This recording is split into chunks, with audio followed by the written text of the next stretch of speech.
The opening of an opportunity by God is not entirely up to God. The opening of an opportunity or the opening of a door by God is not entirely up to God. Though you may notice that it is God who can open the door, but it's not entirely up to Him. I want to teach you something here,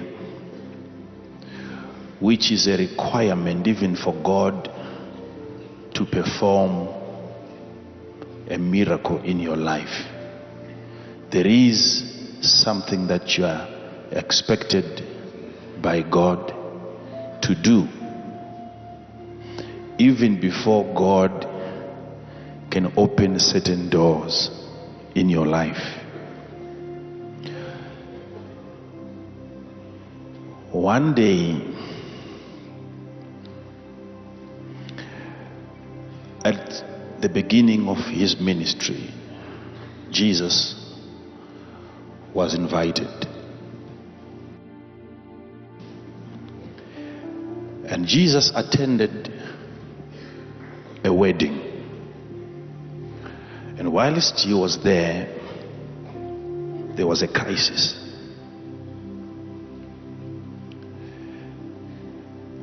And the mother, she knew that Jesus had an ability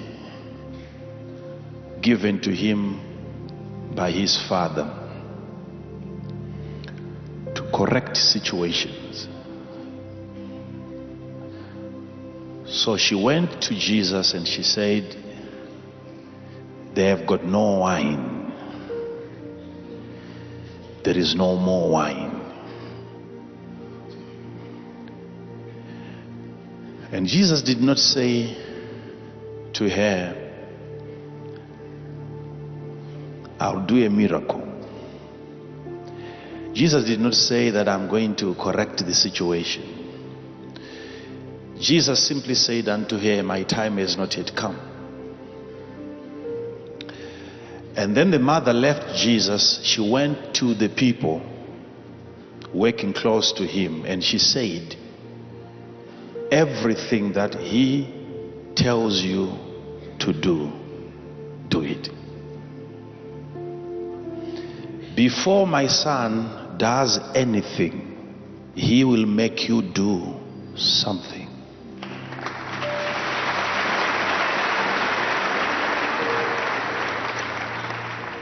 It's a very critical point.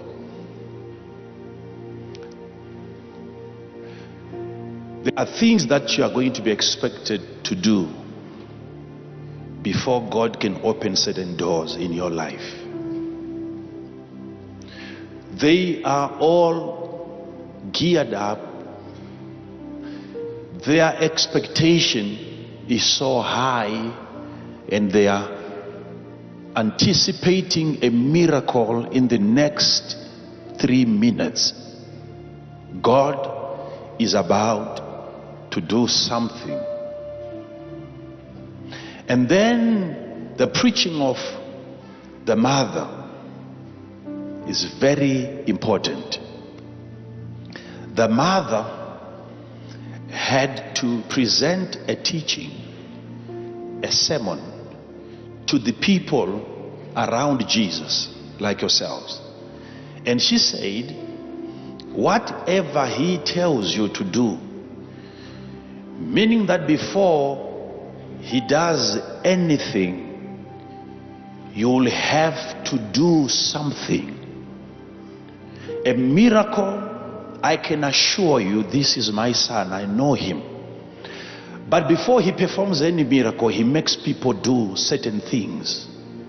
He is my son, I know him. He will make you do something first. And she says to them, anything, everything, whatever he tells you to do, don't argue with my son. Don't argue with my son.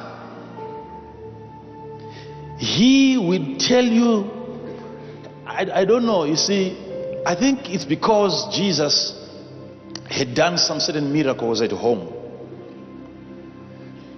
She almost can tell the sequence of events. Before a miracle can be performed by God, she knows what God is going to ask for.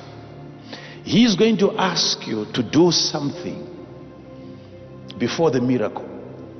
You will do something about your life before he can come in and perform the supernatural part that you cannot. He will going to provide the wine,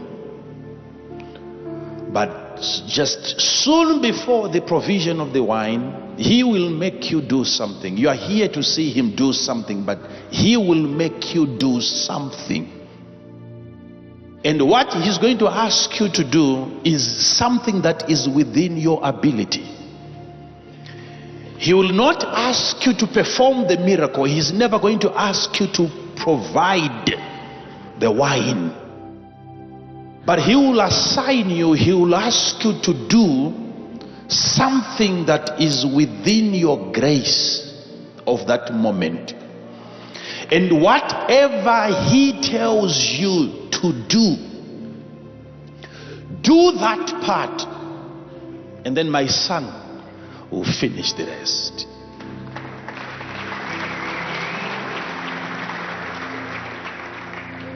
How did she know that the miracle that Jesus was going to perform was going to involve them? How did she know? She knows how God operates. She carried God for 9 months.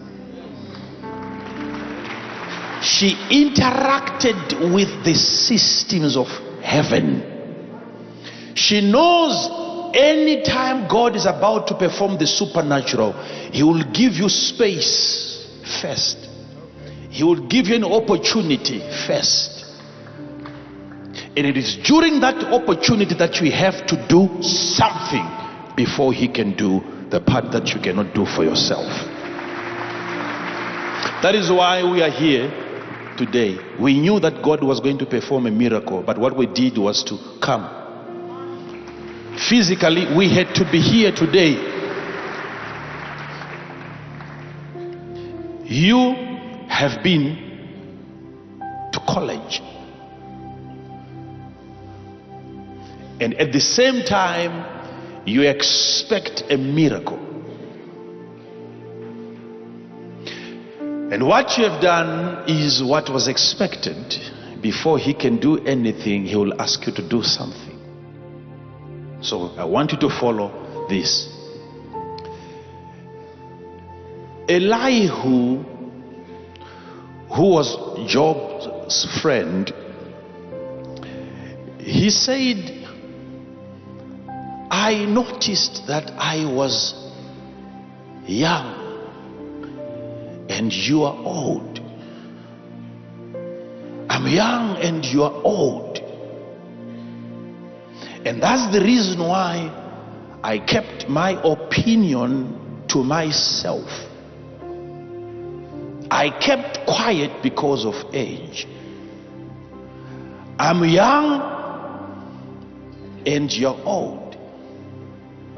So I said that this is going to be a violation of some kind if I'm going to speak.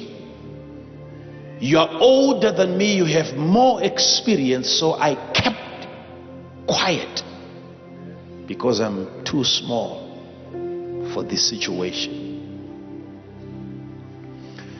And he goes on to explain to Job, and he said, because I said days should speak.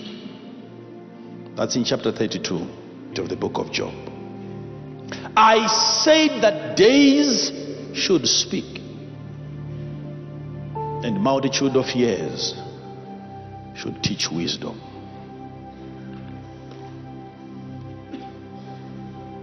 That is why I kept quiet. Because you have been around for days and for years. And I understand that if you have hanged around days long enough, they teach you something. Days, they teach you something. And the multitude of years gives people wisdom. That was my thinking. And then he then goes on to say, but there is a spirit in men, and the inspiration of the Almighty giveth them understanding. Now, this young man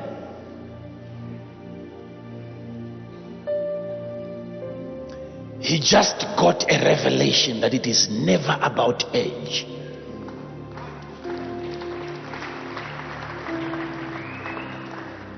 It is never about the experience. It's not about who was born first. And then he says, I have discovered that there is a spirit in men, and the inspiration of the Almighty giveth them understanding. Now, when he talks about the spirit in men, and then he says the inspiration of the Almighty giveth them understanding, what he's saying is, in people there are spirits. In people there are spirits. And God inspires the spirits in people, and he gives understanding not to their mind. God inspires the spirits in people.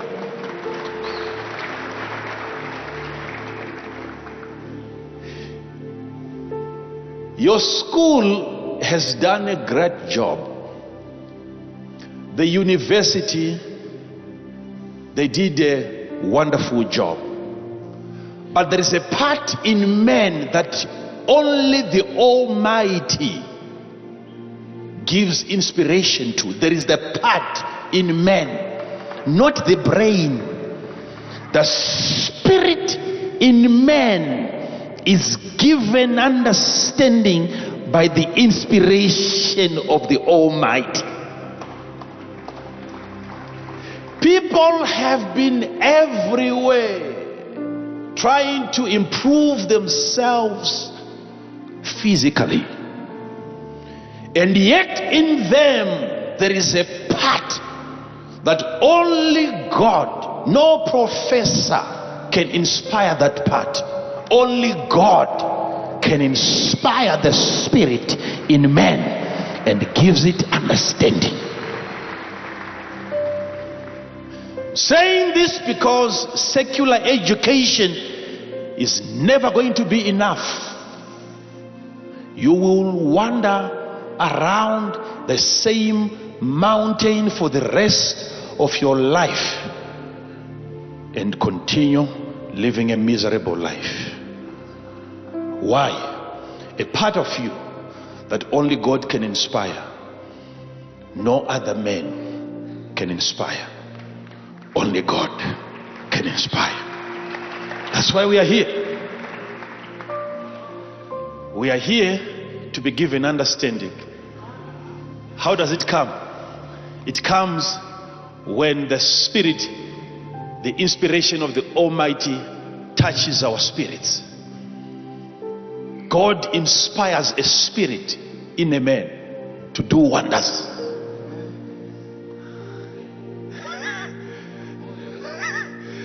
You see, when God touches the spirit in the man, when God touches the spirit in a man and he gives information to the spirit, you will wonder the things that the man who has just been inspired spiritually will begin to do. Some people that have never been to school, but with an inspired spirit by the Almighty,